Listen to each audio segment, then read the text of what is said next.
주 야훼의 사랑 다함이 없고 그 잡이 가실 줄을 몰라라. 그 사랑 그 잡이 아침마다 새롭고 그 신실하심 그지 없어라. 우리들이 생명을 얻고 더 넘치게 얻게 하려고 오신 자비하신 주님, 언제나 새롭고 언제나 신실하신 당신 앞에 나왔습니다. 계속되는 폭염 속에서도 영혼을 지키려고 이 자리에 모인 우리들의 인생에서 모든 좋은 것들은 당신에게서 비롯된 것임을 오늘의 예배를 통해서 다시 한번 깨닫고 감사할 수 있게 하옵소서.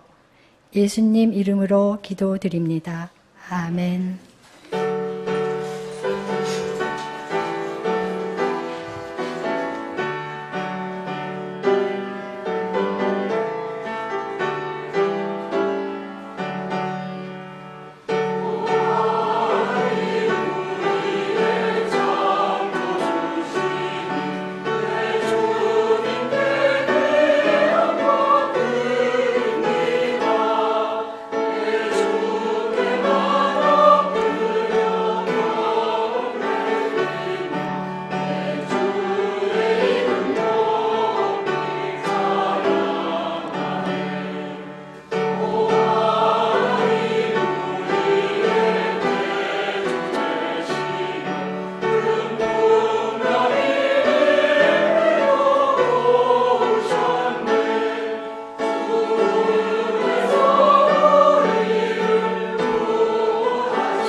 베아트리체가 말했다. 그대는 이제 마지막 축복에 이르렀어요. 그러니 이제 눈을 맑고 예리하게 다듬어야 합니다.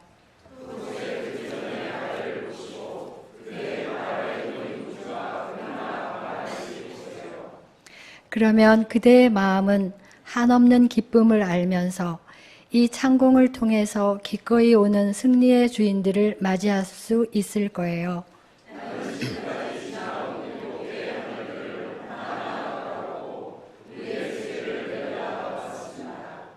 나는 미소를 지었습니다. 참으로 작게 보였기 때문입니다.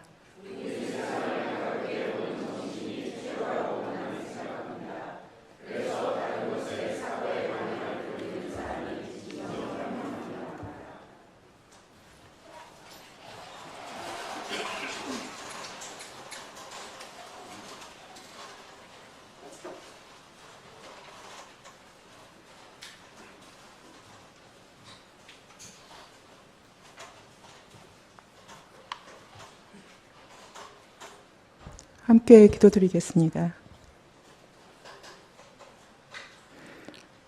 가장 높이 있는 무한하고 말로 다 할 수 없는 선은 햇빛이 번쩍이는 물체로 다가 달려드는 것처럼 사랑을 향해 가는데 그 사랑이 뜨거우면 뜨거울수록 그만큼 더 자신을 내어준다.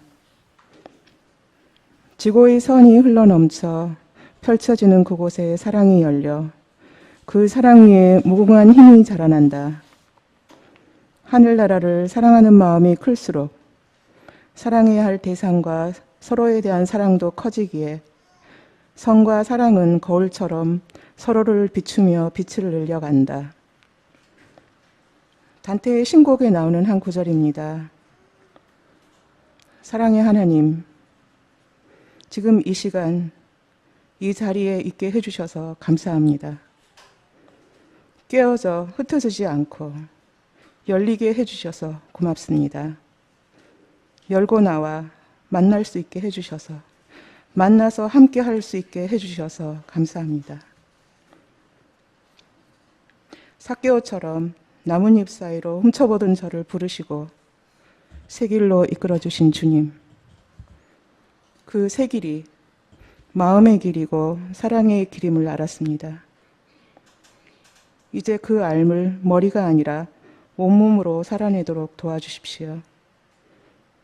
우리 자신을 좀 더 깊이 바라보고 따뜻하게 돌볼 수 있는 힘을 주십시오. 우리 주변을 좀 더 멀리, 조금 더 자세히 보고 조금 더 가까이 다가갈 수 있도록 도와주십시오.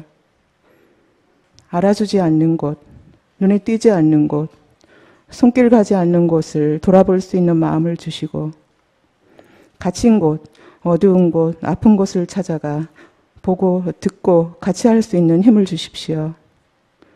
촛불과 함께 이 나라에 주어진 새로운 변화가 생명과 평화의 길로 이어질 수 있도록 이끌어 주시기를 기도합니다. 바르고 진실한 마음 안에 머무르겠다고 하신 주님, 저희를 당신이 머무시는 마땅한 거처로 삼으셔서 하늘을 여는 씨앗이 되게 하소서.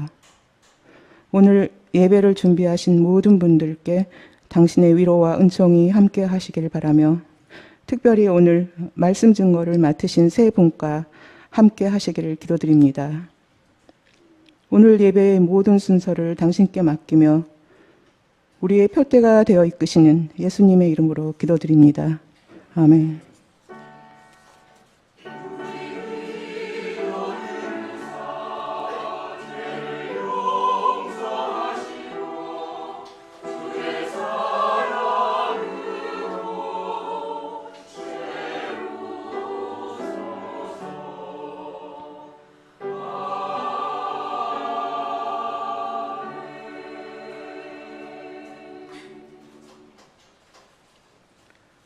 오늘의 성서 말씀은 마태복음 5장 3절, 시편 34장 15절 16절, 요한복음 1장 8절 9절입니다. 마음이 가난한 사람은 복이 있다. 하늘나라가 그들의 것이다. 주님의 눈은 의로운 사람을 살피시며 주님의 귀는 그들이 부르짖는 소리를 들으신다. 주님의 얼굴은 악한 일을 하는 자를 노려보시며 그들에 대한 기억을 이 땅에서 지워버리신다. 그 사람은 빛이 아니었다. 그는 그 빛을 증언하러 왔을 따름이다. 참 빛이 있었다. 그 빛이 세상에 와서 모든 사람을 비추고 있다.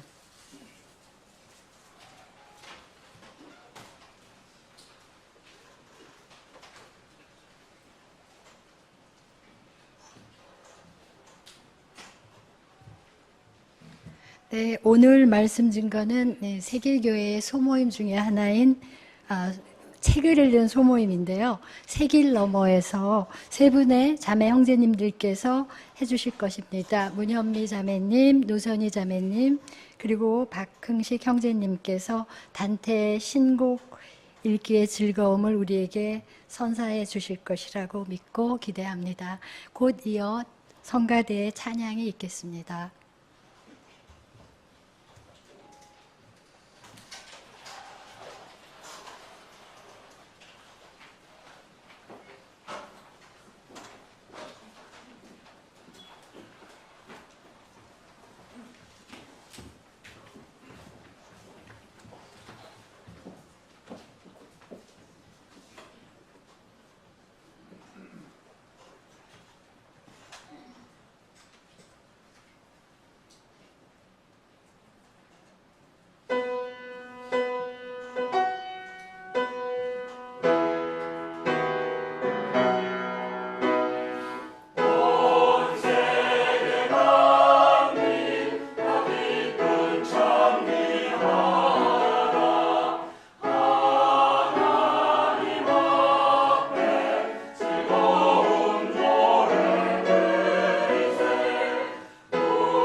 이번에 세길 너머에서 장장 7번에 걸쳐 함께 읽은 신곡은 양도 방대하고 내용도 중세 말기 이탈리아 피렌체라는 배경과 히랍 신화를 토대로 하고 있어서 소화가 참 쉽지 않았습니다. 신곡을 마쳤다는 기쁨이 더 클 정도로 모두들 고생이 많았죠. 하지만 그 기쁨도 잠깐 신곡으로 말씀 증거를 하라는 소리에 다시 지옥으로 내려가는 기분이었습니다. 이 잔을 피할 수가 없게 되어 이왕 이렇게 된 바 신곡의 나무 사이를 헤매느라 숲 전체를 보지 못한 것을 이참에 정리해보자고 스스로를 달래가면서 지옥과 연옥을 지나왔으니 이제는 천국의 기쁨을 맛볼 수 있기를 바랍니다. 여러분들께서는 지옥 같은 고통이라는 표현을 들어보신 적이 있죠. 저는 직업상 그런 표현을 쓰시는 분들을 가끔 만나게 됩니다. 지난주에 만났던 25세의 여성은 중학교 1학년 이후로 10년간이 지옥 같았다라고 표현하시더군요. 여러분에게는 지옥 같은 시간이 있으셨나요? 신곡을 썼고 그 신곡에 등장하는 단테, 그의 삶이 참 궁금해서 자료를 찾아보니 그의 생애야말로 지옥에 가까웠더군요. 단테의 생애는 어린 시절부터 평탄치가 않았습니다. 몰락한 귀족의 가정에서 태어나 7살이라는 이른 나이에 어머니를 여의고 게모스라에서 자랐습니다. 10대 후반에 아버지마저 돌아가시고 그는 집안의 가장이 됩니다. 10살 때 한눈에 반해버린 베아트리체를 평생 짝사랑하고 신곡에도 등장시키는데 이는 일찍 잃어버린 모성과 관련이 있어 보입니다. 단테의 사랑은 이루어지지 못하고 당시 풍습대로 집안끼리 정한 상대와 결혼을 하는데 25세 때 베아트리체가 갑작스럽게 세상을 떠나자 단테는 충격과 슬픔에서 그녀를 위해 쓴 시집을 냅니다. 부단한 공부와 훈련으로 30세에 정계에 입문하여 35세에는 피렌체 행정부의 최고위원 중 1인으로 재직하는 명성을 얻는가 했지만 2년 뒤인 37세에 정치적 당쟁에서 권력을 빼앗기고 비리 혐의로 유죄 선고를 받아 망명 생활을 시작합니다. 56세에 죽기까지 길지 않은 삶의 3분의 1인 19년 동안 고국에 돌아오지 못하고 객지를 떠도는 신세로 살다가 라벤나에서 병으로 객사합니다. 그가 한때 머물렀던 베로나에서는 저 사람 행색을 보니 정말로 지옥에 다녀온 모양이야 라고 여자들이 수군거렸다는 일화가 전해진다고 하니 그의 삶은 실로 힘들었던 듯합니다. 나중에 고향 피렌체와 라벤나 사이에 6월 쟁탈전이 일어나서 6월마저도 모처에 은닉되어 떠돌다가 무려 500년이 되어서야 비로소 라벤나 작은 교회에 안치되어 긴 유랑을 끝냈다고 합니다. 이처럼 단테의 일생은 고통의 연속이었고 죽음도 가련했습니다. 신곡은 그의 삶에서 가장 어두웠던 시기에 나온 작품입니다. 그가 객지를 떠돌 때 구상되어 42세 때 집필되고 49세 때 지옥편이 발행되었으며 죽기 2년 전쯤에 천국편이 완성됩니다. 단테 평전을 쓴 R.W.B. 루이스가 신곡은 서사시로 표현된 단테의 자서전이라고 했듯이 신곡은 지옥 같았던 삶에서 구원을 얻으려 한 인간의 열망이 맺은 열매입니다. 세길 너머에서 본 그 열매의 맛은 썼습니다. 하지만 말씀 증거를 준비하면서 씻고 또 씹으니 다른 맛이 나더군요. 함께 그 맛을 조금 나누겠습니다. 그가 그린 지옥에서는 한숨소리, 괴로운 울음소리, 스산하게 울려 퍼지는 통곡이 가득합니다. 칠흑 같은 어둠 속에서 한 줄기 빛과 희망도 없이 한탄하고 성내며 괴로움에 찌든 영혼들이 자기 행위에 대한 벌로 고통을 겪습니다. 그가 지옥의 고통을 이렇게 입체적으로 묘사할 수 있었던 것을 보면 자신이 경험한 지옥 같은 고통을 오롯이 관조한 것으로 보입니다. 신곡에서 단테는 상상력의 힘으로 지옥과 연옥과 천국을 만들어 600명에 이르는 천태만상의 인간 군상을 등장시킵니다. 피렌체 사회에서 자신이 겪은 배신과 억울함, 불행과 고통 속에서 단테는 두 명의 교황을 비롯한 자신의 적들을 지옥에 던지고 자신이 존경하는 인물은 림보에, 사랑하는 베아트리체는 천국에 둡니다. 단죄하고 싶은 성직자나 정치인, 사기꾼 등 선에서 벗어난 사람들을 벌 주고 정의를 구현합니다. 단테는 상상력의 힘으로 지옥을 만들어 부패와 악을 단죄한 것입니다. 칼이 아니라 상상력이 창조한 말로써 세상을 심판한 것이지요. 말이 씨가 된다는 말이 있는데 말과 생각은 미래를 만드는 힘을 지닙니다. 우리가 촛불 광장에서 외쳤던 구호가 현실을 만드는 것처럼 말입니다. 단테가 상상으로 창조한 지옥의 풍경을 보면서 저는 인과응보가 떠올랐습니다. 우리가 한 행동은 어떤 결과를 낳습니다. 그런 면에서 지옥은 자기 행동의 대가를 받는 시간이라고 볼 수도 있습니다. 그런 단테는 이런 지옥벌의 고통 속에서 신음하는 사람들의 고통을 상상하고 공감합니다. 그들의 이야기를 듣다가 너무 고통스러워 실신하기도 합니다. 지옥에서 벌을 받는 사람들이 겪는 고통을 상상하고 관조하면서 단테의 분노는 점차 연민으로 변하는 듯합니다. 연옥은 사람들이 죄를 보상하는 행위로 구원의 희망을 가지고 노력하는 곳으로 그렸습니다. 연옥에는 지옥과 달리 희망이 있긴 하지만 여전히 사람들은 힘들어 보입니다. 단테가 그린 연옥은 자기 죄를 뉘우치고 정화하는 곳입니다. 연옥에 있는 사람들은 스스로 죄를 씻고자 노력합니다. 지옥, 연옥, 천국편마다 마지막 절에는 별들이란 단어가 꼭 등장하는데 연옥편에서는 나는 다시금 살아나서 별들에게라도 솟아올라갈 만큼 순수해졌다 라고 나옵니다. 이처럼 연옥을 통과한 단테는 순수해집니다. 지옥과 연옥에서 각각 벌을 받고 죄를 씻는 사람들을 상상하고 관조하고 연민하면서 그는 분노와 미움과 원한의 마음을 비우고 외로움과 불안을 넘어서 천국으로 상승할 만큼 가벼워진 것입니다.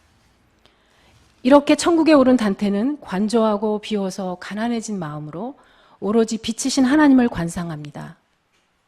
단테의 의지와 열망은 우주 전체를 움직이는 그분의 사랑의 일치가 됩니다. 자기로부터 초월하여 구원에 이른 것입니다. 단테는 인생의 덧없음을 관조하고 초월하여 천국에 이른 것을 이렇게 표현하고 있습니다. 사람들은 법을 추구하고 격언에 충실하며 성직에 연연하고 덜어는 폭력이나 궤변으로 다스리려 한다. 덜어는 도둑질을 생각하고 나란 일을 걱정하고 육체적 쾌락에 빠져들고 또 덜어는 피로에 지치는가 하면 편안함에 몸을 내맡긴다. 나는 이런 모든 헛된 것들에서 벗어나 베아트리체와 함께 하늘에서 이렇게 황송한 대접을 받고 있다. 단테가 그린 천국에는 빛과 노래와 춤과 환희가 가득합니다.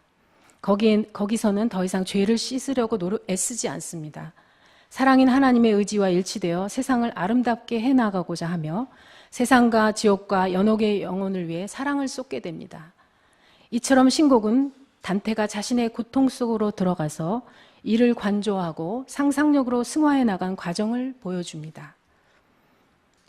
끝없이 비통한 세상에서 내가 올랐던 산 위에서 그리고 빛에서 빛으로 오르면서 나는 많은 것들을 배웠다 라고 말하는 단테의 경지를 보며 경외감을 느낍니다.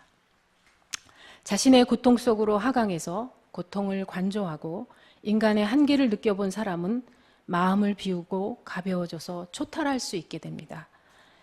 제가 상담실에서 만나는 분들은 고통 속에 있습니다만 저는 그분들에게서 단테를 봅니다. 지옥 같은 고통과 연옥 같은 정죄의 마음을 관통하면서 순수해져 운명을 용서하고 죄의 기억을 잊으며 신의 사랑을 점점 이해하는 과정에서 초인이 되어가는 여러 단테들 말입니다. 우리도 단테처럼 고통을 관조하면서 자기 보존의 두려움과 그것이 일으키는 갈망을 초월하여 온 우주를 돌보는 사랑이신 하나님을 관상하고 그분과 하나가 되기를 바랍니다. 그래서 우리의 그림자는 사라지고 투명한 그분의 빛으로 나아가 그 사랑이 우리를 움직이는 천국의 삶으로 거듭나기를 소망합니다. 끝으로 천국편을 읽으면서 연상되어 떠오른 토마스 머튼의 말을 전하면서 말씀 증거를 마치도록 하겠습니다. 우리의 존재 중심에는 하나님의 본체까지 공유하는 진리의 가장 깊은 지점이 있다. 우리 존재 중심에는 죄와 환영이 닿지 않는 무의 지점, 순수한 진리의 지점, 전적으로 하나님께 속한 지점, 혹은 섬광이 있다. 그곳은 천국에 보이지 않는 빛으로 반짝이는 순수한 다이아몬드 같다. 그것은 모든 사람 안에 있다. 만일 우리가 그것을 볼 수 있다면 삶의 모든 어둠을 완전히 사라지게 할 태양의 표면과 그 화염에서 쏟아져 나오는 무수히 많은 빛의 점들을 보게 될 것이다. 천국의 문은 어디에나 있다. 감사합니다.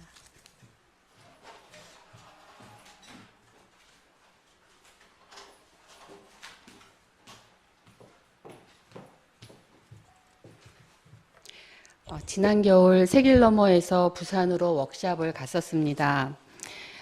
그때 샛길과 옛길이라는 새로운 모임을 해보자는 발상이 나왔습니다. 샛길은 가끔 일상을 벗어나 샛길로 빠지는 여행 모임이고, 옛길은 혼자서는 읽기 어려운 고전을 함께 읽는 모임입니다. 샛길은 아직 첫 발을 떼지 않았습니다. 옛길은 단테의 신곡을 읽는 것으로 그 힘찬 서막을 올렸습니다. 새길너머는 문을 활짝 열고 독서와 나눔 그리고 여행을 함께할 동무를 기다리고 있습니다. 매달 둘째 주일 오후 5층 목회자실에서 정기 모임이 있습니다. 주문했던 두툼한 책이 도착한 날 혼자서는 염두를 내지 못할 신곡을 함께하는 벗들이 있어 시도해 볼 수 있다는 생각에 가슴이 벅찼습니다. 초상화로만 보아왔던 단호한 메브리코의 남자 단테는 어떤 글을 쓸까?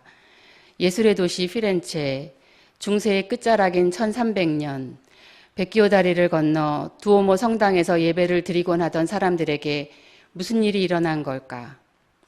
단테의 첫사랑이자 영원한 구원자인 베아트리체는 어떤 여인일까? 상상해보며 책장을 열었습니다.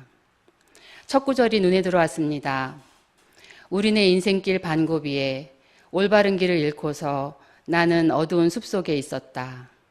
아, 거칠고 사납던 숲이 어떠했노라 말하기가 너무 힘겨워 생각만 해도 몸서리 쳐진다. 야망을 성취하고 승승장구하던 인생의 절정에서 하루아침에 곤두박질쳐 피렌체로부터 추방되고 유랑자의 신세로 남은 생을 살아야 했던 단테의 처지가 얼마나 무섭고 공포스러운 것이었는지 확 다가왔습니다. 제가 만났던 거칠고 사납던 숲도 떠올랐습니다. 가장 고통스러웠던 순간에서부터 시작하는 단테의 시 앞에서 저는 쉽게 무장해제되었고 공감할 준비가 되어 있었습니다. 저승길과도 같은 숲을 겨우 빠져나와 산기슭을 오르던 단테 앞에 날렵하고 민첩한 표범과 허기진 사자, 굶주린 늑대가 나타나 길을 막습니다. 이때 베르길리우스가 나타납니다. 1300년의 시간을 달려 나타난 형상 앞에서 단테가 애원합니다. 당신은 귀신이요 사람이요 누구든 간에 날 좀 살려주시오. 베르길리우스는 단테를 구원해 지옥과 연옥을 두루 보여주겠다고 그리고 천국에 이르러서는 베아트리체에게 인도해 주겠다고 약속합니다.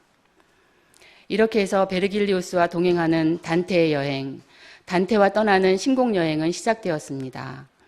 계곡 속 지옥을 지나고 산 위의 연옥을 거쳐 하늘에 있는 천국까지 이르는 긴 여정이었습니다.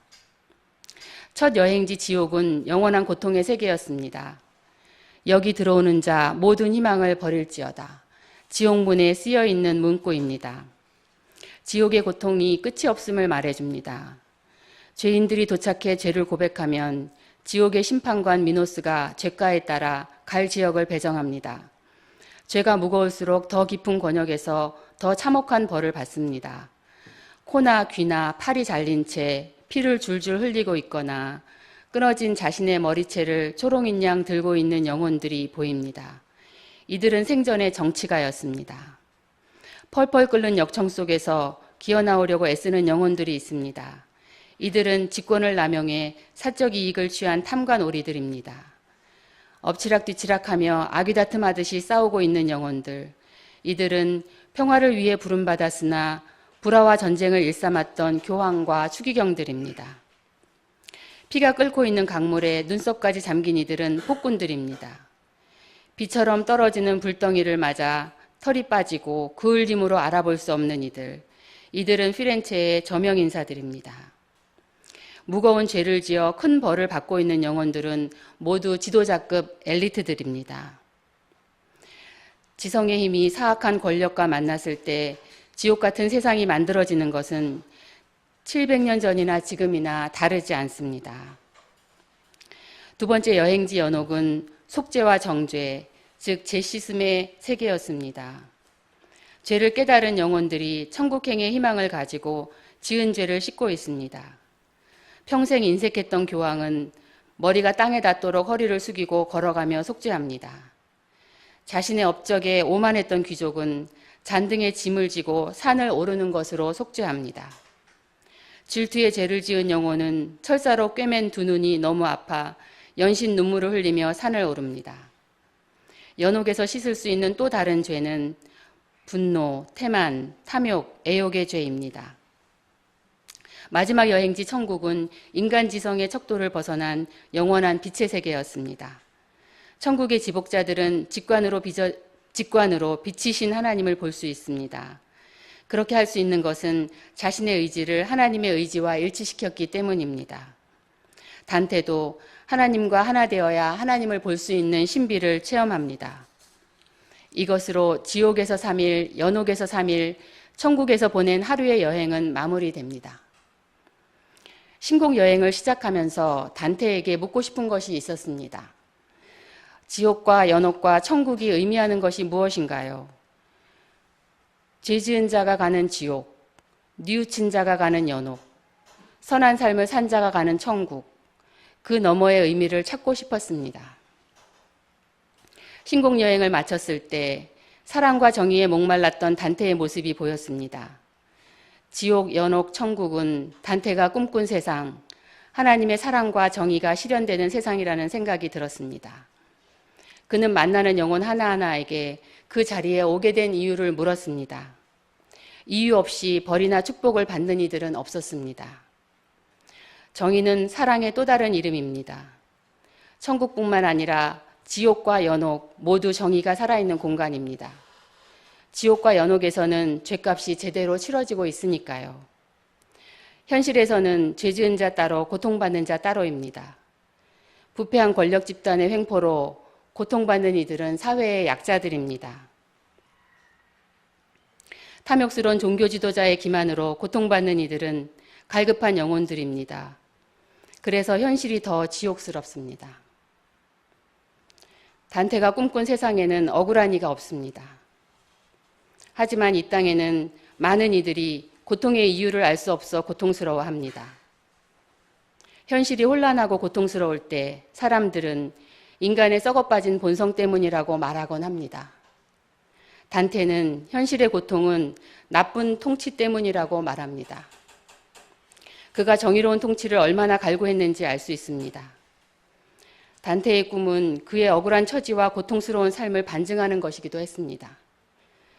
그의 고통은 정적들의 기만과 배신으로 시작되었습니다.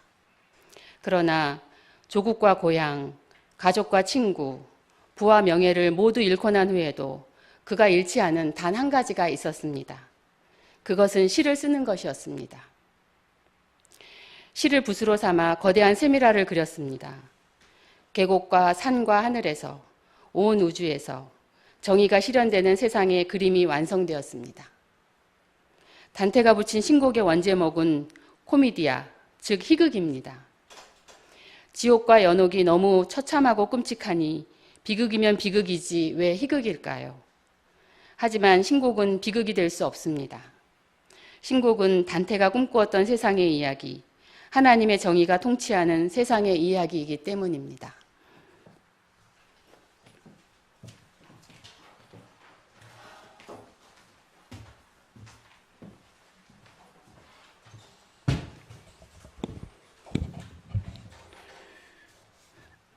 신곡에서 지옥은 희망을 버리고 들어서는 곳입니다.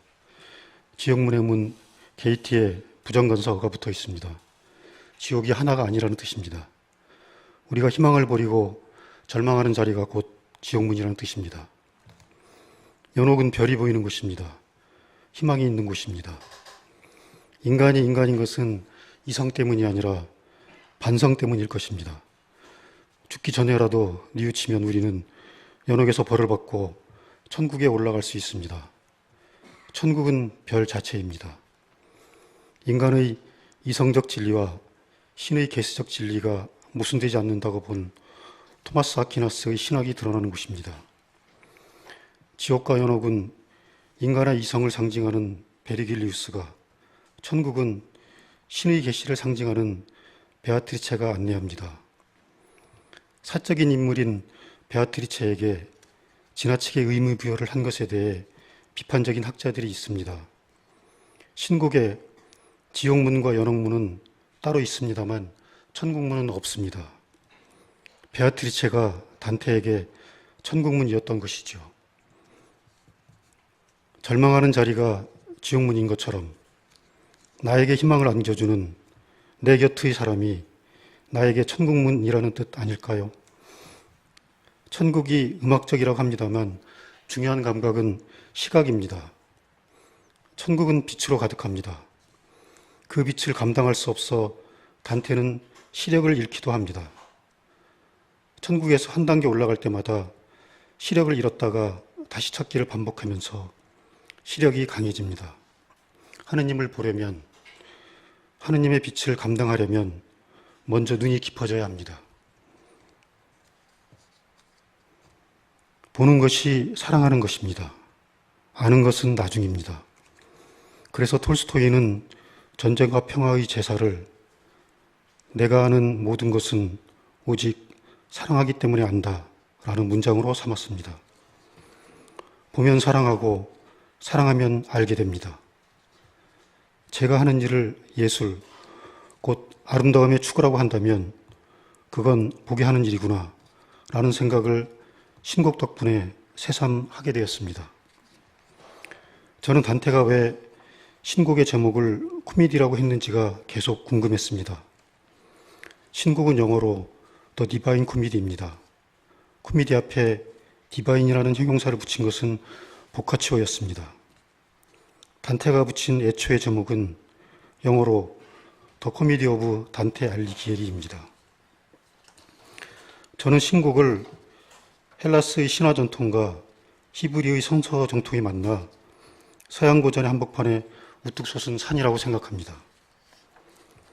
단테는 신곡이 그렇게 될 거라는 것을 알았습니다. 그럼에도 왜 단테는 자신의 작품을 단순히 코미디라고 했을까요?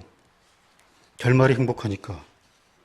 라티우머가 아니라 소고, 곧 토스카나 방언으로 썼으니까 등의 설명이 가능하지만 제멋대로 덧붙여 보겠습니다.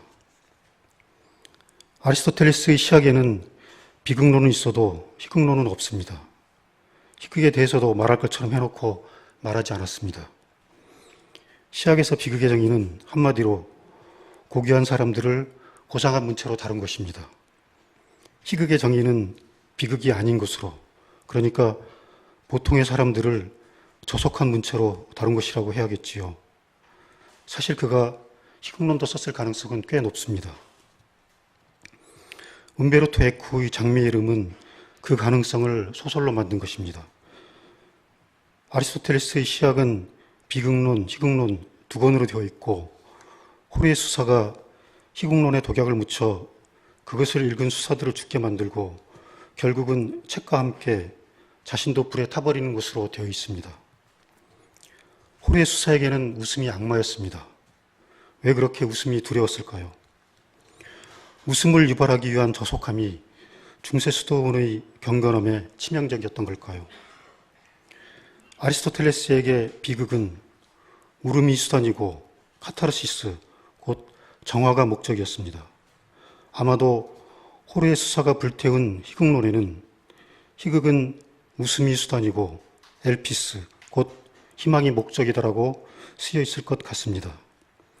호르헤 수사가 시학 두 번째 권을 불태운 것은 저속함 때문도 웃음 때문도 아니고 오히려 희망 때문이 아닐까요? 기독교인들은 네 가지 방식으로 죄를 짓는 것으로 되어 있습니다. 첫째는 생각, 둘째는 말, 셋째는 행동, 넷째는 태만입니다. 사실은 네 번째도 행동입니다. 하지 말아야 할 행동을 하는 것도 죄이지만 해야 할 행동을 하지 않는 것도 죄입니다. 죄짓지 않고 사는 사람이 얼마나 될까요? 죄의식 속에서 욕망을 억누르며 수행을 하는 수사에게 구원의 희망은 조속한 웃음을 통해 쉽게 얻어져서는 안 되는 것이었기 때문에 희극론이 금사가 된 것은 아니었을까요? 고대 아테나의 시민들은 소포클리스의 비극 오이디푸스왕을 보며 함께 울고 카타르시스를 느끼면서 우리는 하나다라는 공동체 의식을 키웠을 겁니다. 아리스토파네스의 희극 리시스트라테를 볼 때는 어떠했을까요? 이 희극의 내용은 아테나의 여성들이 파르테논 신전에 모여 잠자리 파업을 결의하고 농성을 벌이는 것으로 되어 있습니다. 아테나이가 툭하면 스파르타와 전쟁을 벌이니까 전쟁을 멈출 때까지 남성들이랑 잠자리를 같이 하지 않겠다고 선언을 한 것입니다. 이 선언문의 표현 수위는 지금도 청소년 관람 불가입니다. 저속하고 웃깁니다. 이 희극을 보면서 아테나의 여성들이 우리들은 남성들과 하나다라는 생각을 했을까요? 맨날 쌈박질이나 하고 우리 여성들은 시민으로 끼워주지도 않는 찌질한 것들이라고 욕하지 않았을까요? 갈등만 생기고 공동체 의식은 더 약해졌을 것입니다. 그러나 이 갈등은 양성평등이라는 희망을 제시하기 위해 꼭 필요한 것은 아니었을까요? 아마도 장미의 이름의 호레수사에게 웃음은 중서의 질서를 무너뜨리는 파괴와 전복으로 다가왔을지도 모르겠습니다. 코미디를 금서로 다룬 장미의 이름의 시간적 배경은 1327년입니다. 단테는 신곡을 더 이전인 1300년 부활절을 배경으로 1307년부터 쓰기 시작했습니다. 이렇게 보면 단테가 자신의 저승여행의 제목을 코미디라고 한 것은 엄청난 도전이 아니었을까 하는 생각이 듭니다. 저는 신곡을 지옥의 끔찍함으로 우리를 구속하는 책이 아니라 누구나 천국에 갈 수 있다는 희망을 주는 책이라고 생각합니다. 그래서 단테가 코미디라고 했을 것이라고 생각합니다. 1300년이면 여전히 중세의 가을이고 신곡 또한 토마스 아퀴나스의 신학에 갇혀 있다고 볼 수도 있지만 저는 단테가 신곡 속에서 사건이나 등장인물을 대하는 태도에서 읽어낼 수 있는 것들이 훨씬 중요하다고 생각합니다. 지옥편의 참상 속에서도 우리는 웃을 수 있습니다. 전직 교황 니콜라우스 3세를 지옥의 불구멍 속에 거꾸로 처박아 놓았습니다. 현직 교황, 다음 교황까지 차례로 그 위에 처박히는 것으로 예약을 해놓았습니다. 단테가 루터보다 200년도 더 전에 신곡에서 종교개혁을 시작한 것입니다. 형수와 시동생 사이인 프란체스카와 파올로는 애욕의 죄를 저질렀지만 단테는 그들을 사실상 가장 약한 지옥에 보내놓고 안타까워합니다. 동성애자들도 자연의 섭리를 거슬렀으니 지옥에 보냈지만 하필이면 훌륭한 사람들만 배치해놓고 연민을 보냅니다. 트라이아누스는 타자의 기도 덕분에 죽을 희망조차 없는 지옥에서 빠져나와 천국에 갑니다. 레피우스는 그리스도 이전 1200년 무렵에 이교도입니다만 믿음, 소망, 사랑을 미리 알았다고 천국에 있습니다. 하느님의 섭리에도 숨통을 터주는 예배가 있습니다. 천국의 세 번째 하늘인 금성천에 쿠니차라는 여성이 있습니다. 금성은 헬라스어로 아프로디테, 미의 여신입니다. 제우스만큼은 아니어도 사랑을 많이 나눈 여신입니다. 쿠니차도 사랑을 많이 나누었습니다. 4명의 남편과 2명의 애인이 있었습니다. 그러나 그래서 천국에 있는 것은 아닙니다. 쿠니차가 천국에 있는 것은 끝없이 기도하고 끝없이 자비를 베풀었기 때문입니다. 단테는 백곡으로 된 신곡의 정중앙인 연옥편 16, 17, 18곡에서 인간의 자유의지와 인간의 사랑을 자세히 설명하고 여러 곳에서 다시 강조합니다. 그리스도가 우리를 원죄에서 구원했습니다. 니체는 우리를 죄의식에서 구원했습니다. 그러나 니체처럼 죄는 그대로 놓아두고 죄의식만 구원하면 어떻게 되는 겁니까? 저는 단테가 그리스도와 니체 사이에 있다고 생각합니다. 단테는 우리를 죄의식에서도 죄에서도 구원받을 수 있도록 문을 열어주었습니다. 그렇게 단테는 르네상스의 문도 열어젖힌 것입니다. 기도하겠습니다.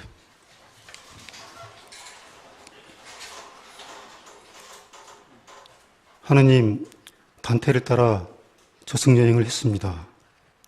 우리로 하여금 죄를 의식하면서 살되 죄의식 속에서 살지 않게 해 주십시오. 우리의 삶이 함께 울면서 비극을 나누되 함께 웃으면서 갈등을 피하지 않으면서 희망을 꿈꾸는 희극이 되게 해 주십시오. 예수 그리스도의 이름으로 기도했습니다. 아멘.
자비하신 주님, 우리를 당신의 사랑의 도구들로서 살아가게 해주시니 감사합니다. 지금 드리는 저희들의 예물이 당신과 이웃을 동시에 섬기는 일이라는 점을 잊지 않게 하소서. 예수님 이름으로 기도드립니다. 아멘.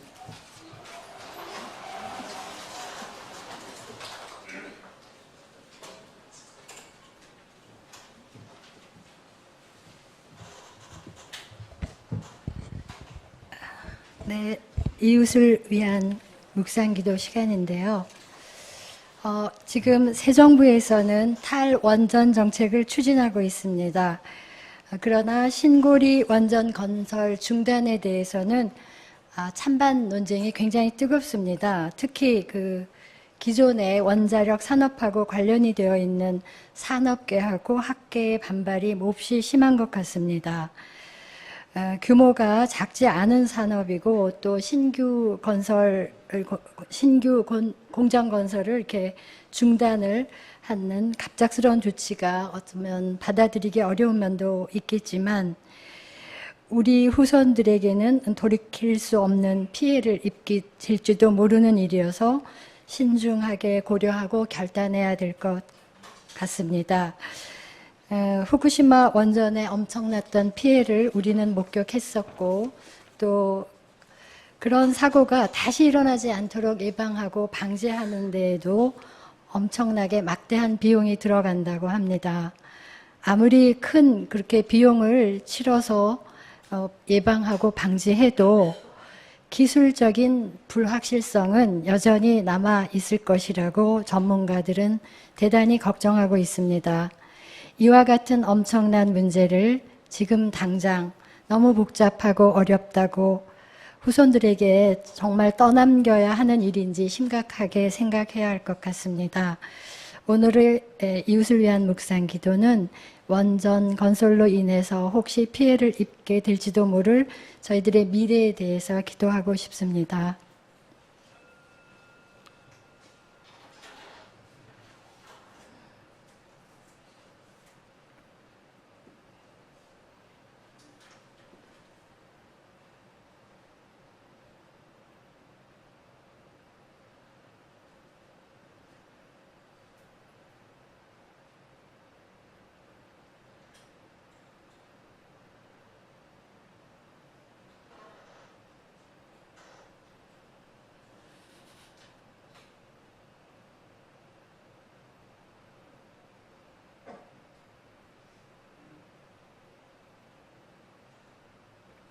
자비하신 주님, 신고리 원전 건설 중단에 대해서 일어나고 있는 찬반 논란이 또 다른 보수와 진보의 이념 대결이나 밥그릇 싸움으로 변질되지 않게 도와주소서. 온 나라가 안전한 나라를 후손들에게 물려주어야겠다는 하나의 꿈을 갖게 하소서. 당장의 불편함이나 비용 때문에 잘못된 결정이 내려지지 않도록 저희 모두에게 책임감을 갖게 하시고 명철한 지혜를 갖게 도와주옵소서. 저희 공동체에서도 심도 있는 토론이 이루어지고 또 공론화 과정에도 적극 참여할 수 있도록 도와주옵소서. 지혜이신 예수님 이름으로 간절하게 기도드립니다. 아멘.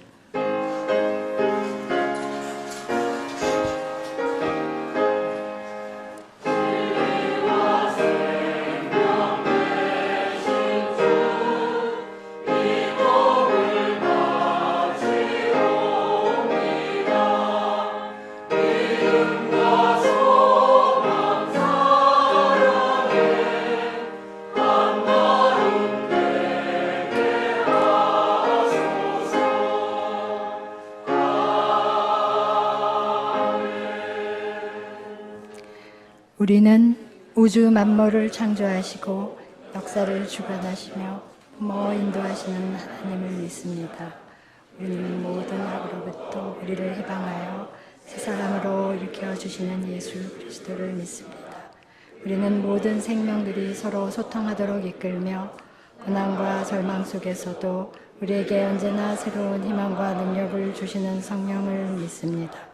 우리는 교회가 예수 그리스도의 십자가와 부활에 동참하고 자매 형제들이 사랑의 교제를 나누는 신앙 공동체임을 믿으며 창조의 보존과 완성을 위해 인간의 생명과 존엄을 지키기 위해 하나님의 정의와 평화를 지키기 위해 일선을 바칩니다. 자신을 비우고 고통받는 모든 생명의 이웃이 되어 하나님 나라 복음을 위해 헌신하기로 다짐합니다. 세길 너머의 자매 형제님들이 고전 중에 고전이지만 읽기가 결코 녹록지 않았던 신곡 읽기의 즐거움을 공동체와 함께 나누게 해주시니 주님 참 감사합니다. 당시에 문인들이 쓰던 고상한 라틴어와 문체 대신에 피렌체 민중의 언어로 쓰여진 중세 때 시인의 저승 이야기가 여전히 우리의 마음을 움직이게 하는 것은 이승에서 지금 살아가는 우리의 삶을 되돌아보게 하는 힘 때문임을 깨닫게 해주셨습니다. 감사합니다. 삶의 고난 속에서도 영원한 진리와 정의를 추구했던 시인의 열정을 우리 안에서 다시 일깨우고 싶은 바람을 가지며 주님께서 가르쳐 주신 기도를 드리고자 합니다. 하늘에 계신 우리 아버지, 이름이 거룩히 여김을 받으시오며 나라의 임하옵시며 뜻이 하늘에서와 같이 땅에서도 이루어 주소서. 오늘 우리에게 일용할 양식을 주시고 우리가 우리에게 죄 지은 자를 용서하는 것 같이 우리를 시험에 들게 하지 마옵시며 다만 악에서 구하옵소서. 나라와 권세와 영광이 아버지께 영원히 있사옵나니